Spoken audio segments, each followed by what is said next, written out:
to plug in, and then I will run a fuse. Because if something happens, if it shorts it somewhere, I want the fuse to get blown and not mess up the whole car. Right. Yeah. Other people may have this problem here. So that's a green yellow or green brown? Green brown wire? The one that's broken? Green brown? Brown, reddish, I guess. That's green brown, yeah.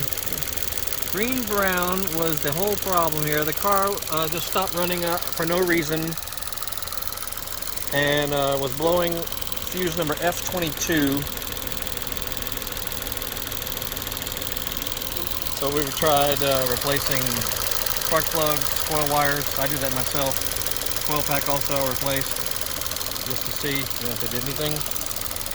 It didn't help at all. So they tested every single wire through here and have basically jumped over it for right now.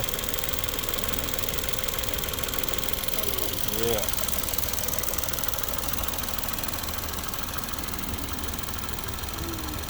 So if any of you ever have that problem, take a look at green brown,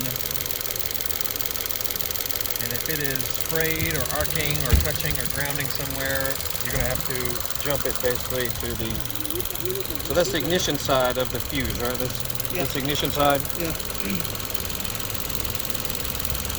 So, nice. Very nice.